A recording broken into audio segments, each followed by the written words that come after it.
Did you know that those of us with ADHD and autism are significantly more likely to misuse alcohol, substances, and have other addictive behaviours? I'm Kath. I am late diagnosed with ADHD and autism. I've had my own experience with alcohol addiction, which I'll talk more about in a moment. And I also work alongside some amazing people supporting adults with alcohol and substance misuse issues. I'm going to be talking about my own experiences and also the things I've noticed from working supporting adults with drug and alcohol misuse issues. If you're watching this video and you're neurodivergent yourself and you're struggling with a particular substance or alcohol misuse issue, or you love someone who is neurodivergent and you're trying to support them through a similar situation, then I'm hoping this video will be really helpful for you. I just want to give a little trigger warning to say that obviously it is a difficult topic to discuss, so just bear that in mind if you're going to continue watching. The reason neurodivergent people are at more risk of misusing alcohol and substances or other things is because we are living in a world where we feel like we don't fit in. Sometimes we may use these substances to feel like we fit in. We might be using it for confidence. We might be using it to numb our pain or to try and forget about certain traumas that have happened in our life. There are so many reasons why a neurodivergent person can become addicted. It can be due to impulsivity, seeking dopamine, peer pressure. There's just so many reasons. And from my own personal experience, when I was addicted to alcohol, I did not know I was neurodivergent. I knew I was different. I knew I felt different anyway.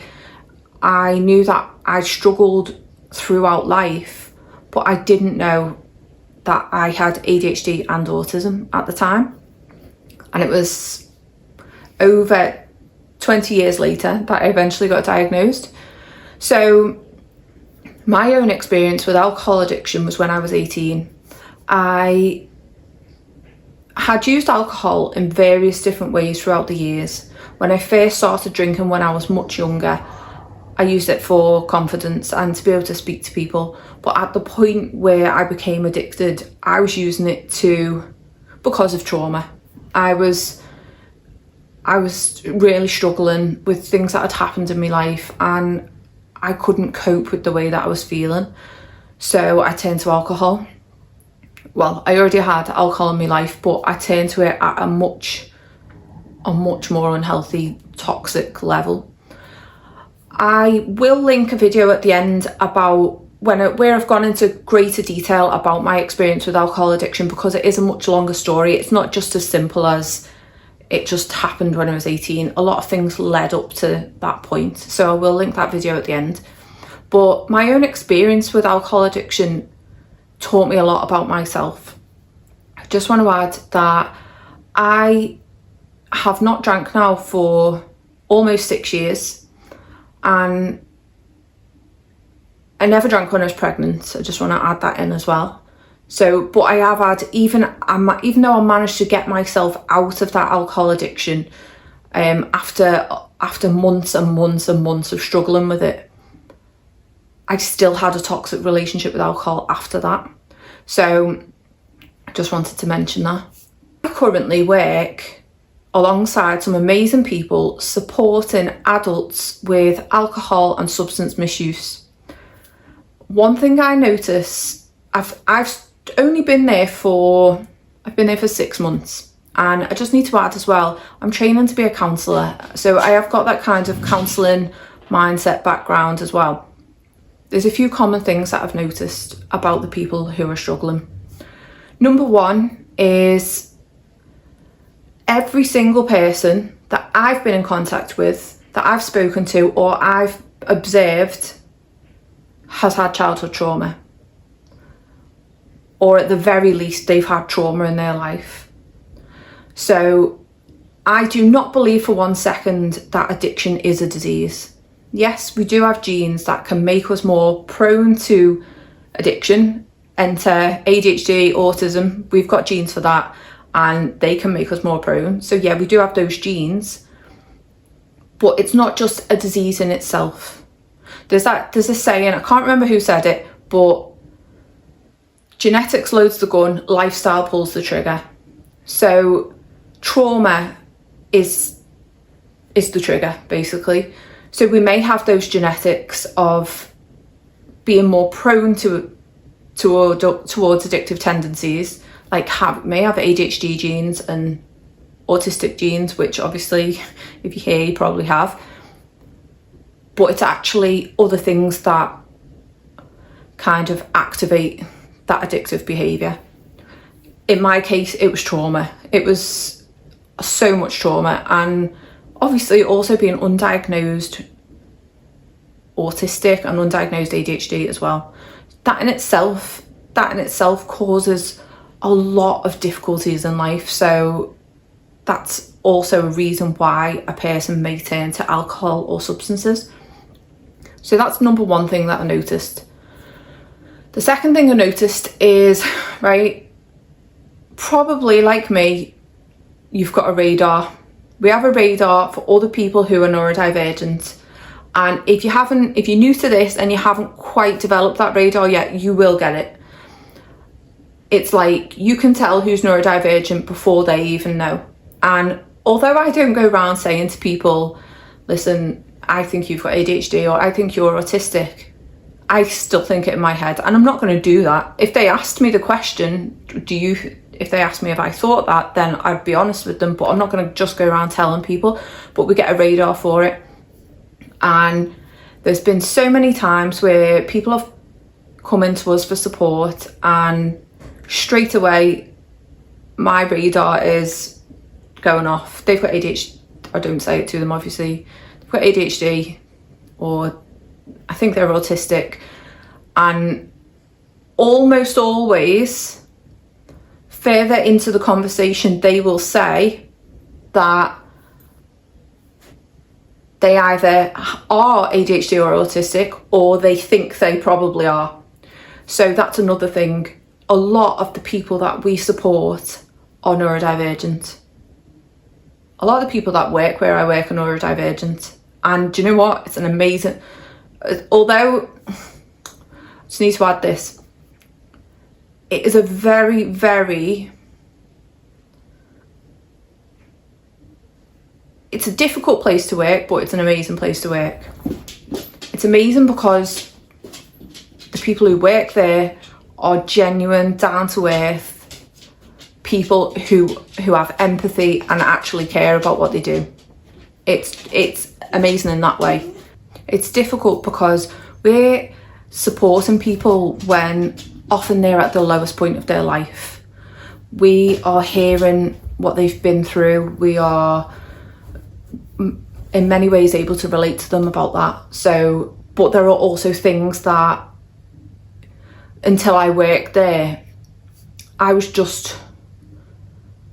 aware that every person has experienced trauma in their life, but there are some traumas that I could have never imagined that someone had been through. So that's why it's a difficult place to work, but I also wouldn't change it for the world, because when you're being that real with someone, when you are two just genuinely real people, one person is supporting the other, it just feels...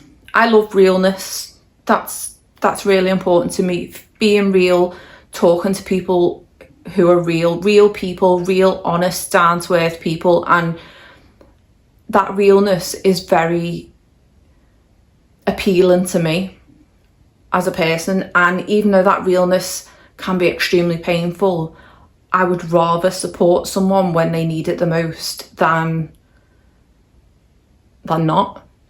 So yeah, it's an amazing place to work, but difficult at the same time. And there's times when I've came home from work, and again, because it takes me a while to process my emotions, there's times when I've came home and I've cried my eyes out because of things that I'd heard that day, people I've spoken to and what they've been through, and things that I'd read, and all to do with real people in real situations. And that is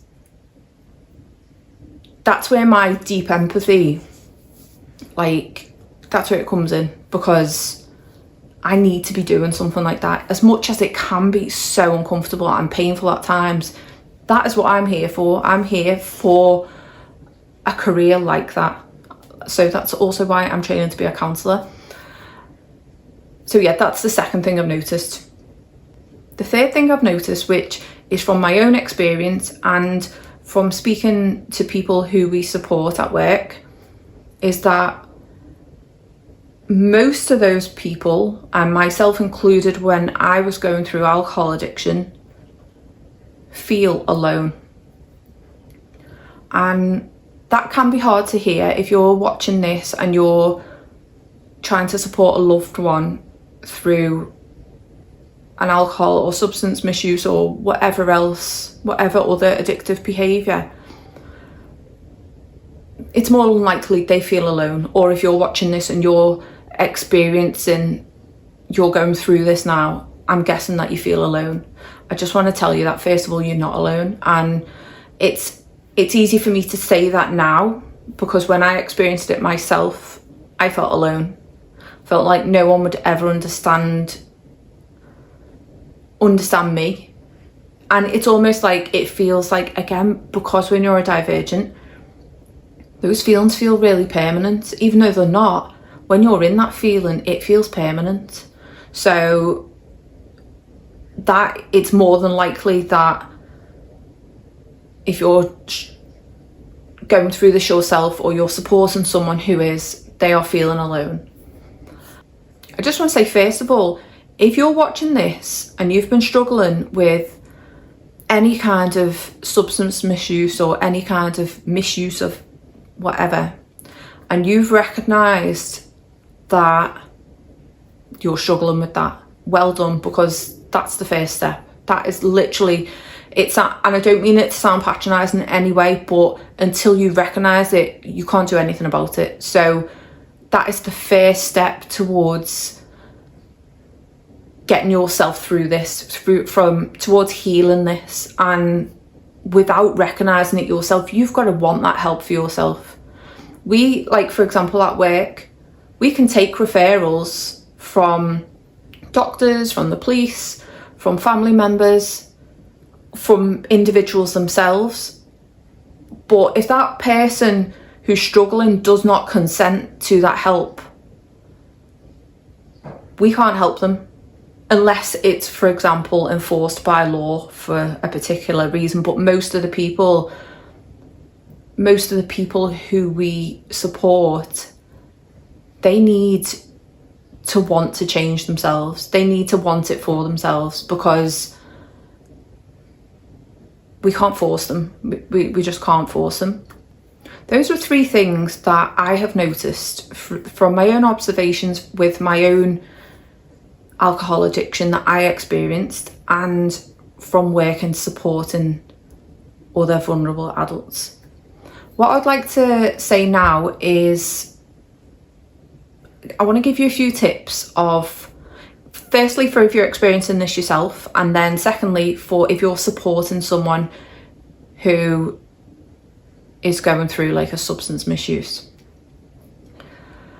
Please know that you matter and you're important, because I can almost guarantee that you might not be feeling like that at the moment. Okay, so this, I'm going to kind of blend it into one. So this applies to if you're supporting someone else.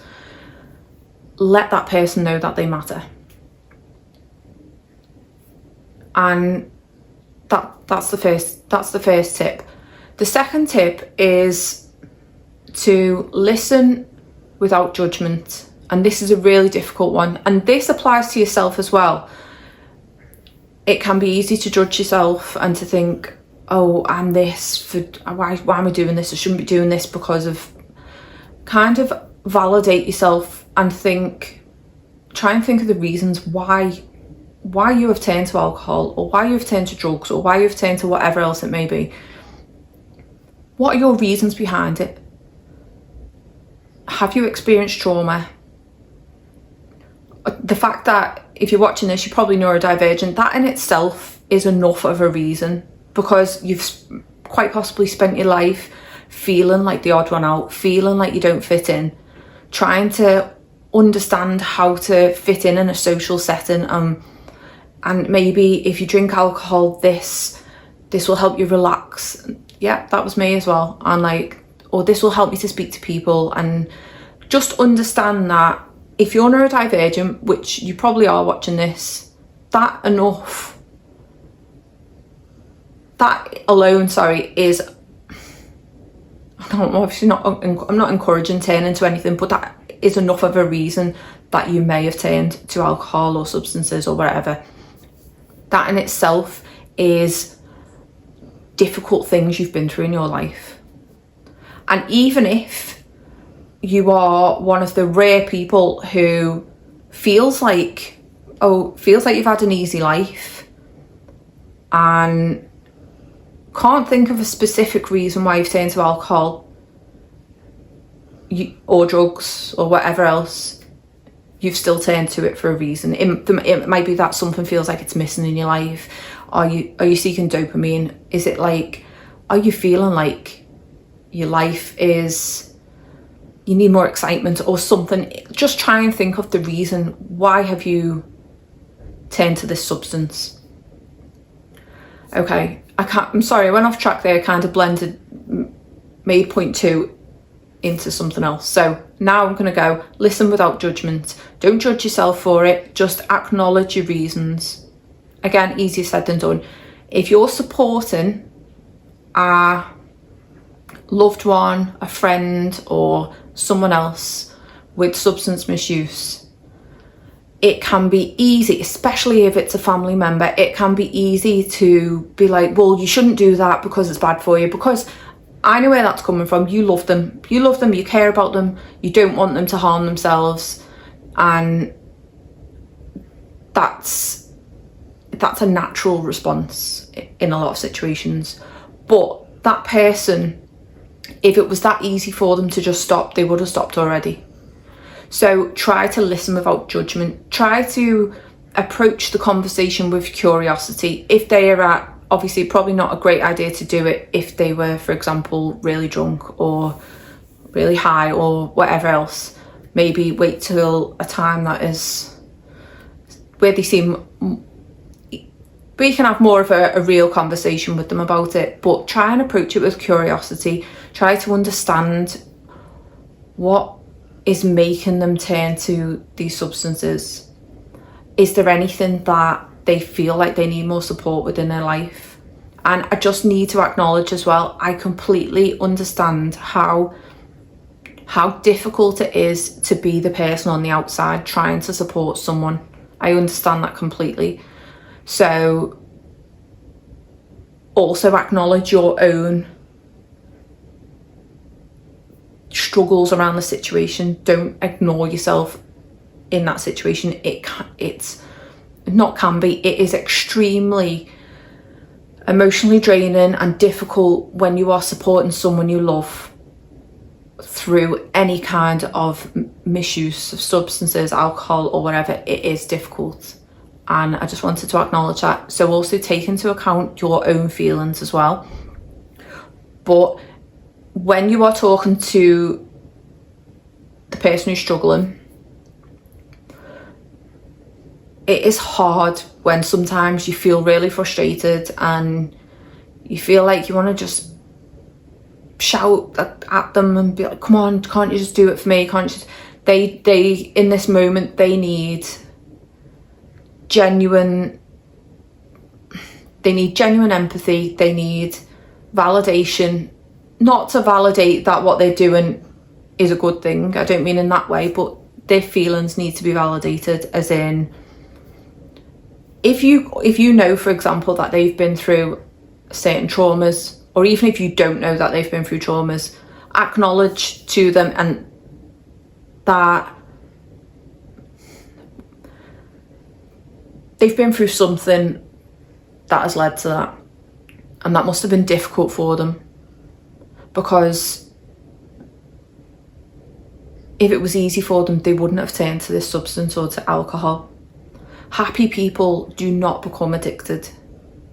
So it's not just something that someone can just stop like that. It's not safe. I just need to also add as well, with alcohol in particular, you can't, a lot of people might already know this, but you can't just stop alcohol. You can't just stop it like that. It can be deadly to do that. It can cause seizures. So for example, if someone has been drinking, is used to drinking a lot of alcohol, they have to kind of phase it down. They can't just stop. It can cause a seizure. It's really dangerous. But can you support them in any way? And it might not be something that you feel like you can do. Is there someone else that could support them? Could you go to the GP with them? The GP will refer to places like where I work, and there are, if you live in the UK or Ireland, there are charities that will, like substance misuse charities, that the GP will refer to. I'm not sure about other countries, but I imagine there is as well. But obviously I know that the healthcare systems work differently in other countries. So I know that GPs will refer to, like, for example, my place of work and other substance misuse charities. You can refer online yourself, or if it's you that's struggling, you can refer a family member online. But as I say, they would have to consent to it. Maybe not initially, but when they are contacted by the charity, they would then have to consent. So yeah, just as hard as it is, try not to judge. That's the only way I can say it, really. Yeah, it can, and I don't mean judge, I mean try not to also think that their behaviour is... One thing you often hear people saying about things, well, if you loved me, you'd stop. That doesn't just apply to something, that applies to a lot of things in life, but that isn't helpful. And that person, it doesn't mean they don't love you. It does not mean that whatsoever. They are struggling. They're probably at one of the darkest times in their life, if not the darkest time in their life. And they're trying to survive. They're in survival mode. And it's not about that they don't love you. They might love you more than anything in the world, but it doesn't mean they can just stop like that. So it's just about giving people the right environment to be able to heal. It might be that they need counselling, especially if the root cause of their addiction is trauma. For most people, it's trauma. It is. But again, just being neurodivergent, yeah, there's another reason. So it might be that counselling would help if that is something they were willing to do or feel able to do. It might be that they need to go to the doctor, and there might be certain tests that they need to have done just to check on their health and stuff. For some people, it can be eye-opening to speak to someone who they consider as a member of authority, like a doctor. The doctor might give them a little bit of tough love, but again, it doesn't mean that will necessarily help. What I would say is just do what you feel able to do to support them. And if you are struggling to support them further, then you're more than within your rights to get in contact with a charity yourself. And we do have support groups for family members as well. So just bear that in mind. I know it's hard on you too. I know that. Okay. My next tip would be, if you're supporting someone who is struggling with a substance, especially, I'm going to refer to alcohol because obviously drugs are illegal, and you know, it's not necessarily that you would just have drugs lying around your house. But if you've got alcohol in the house, for example, if you're supporting someone who is struggling with alcohol misuse, but you're drinking around them, that needs to stop. It's not to say you can't ever have a drink, but realistically, as much as it might not be you with the struggle, it's probably not a good idea to ever drink in front of them again. That might be controversial. Other people may disagree, and that's fine. But if you're supporting someone, you can't do it while you're drinking in front of them. Definitely not. Or where they know that you've been under the influence, because they will see that as, well, you can do it, then I can just do it, and I just won't drink too much. Because we have that voice, that addictive voice inside of us. When we are going through an addiction, there's that voice that says, oh, I could stop if I wanted to, I just don't want to. I had that for so long, and I thought I was in control of the situation. I was not in control. That addictive voice was in control. I thought I could stop if I wanted to. I couldn't. And so just please bear that in mind. That can be very inconvenient for you. It can affect your life, like social life, in different ways. Of course it can. But it's kind of about priorities in this moment. So it's just not a good idea to, especially if you live with someone who's struggling, it's not a good idea to have any alcohol in the house. And yeah, so people may disagree with that, but you can't heal in the environment that got you sick in the first place. And I'm not saying that person initially got sick from drinking at home. It could have been from going to the pub all the time and things like that, but you just can't heal from an alcohol addiction with alcohol surrounding you. It's just not going to work. So yeah, that's the tip. It's just like, for example, if someone is able to get themselves clean, get themselves sober, and they've worked really hard at that, if they then go back into the environment where they used to drink or they used to take drugs,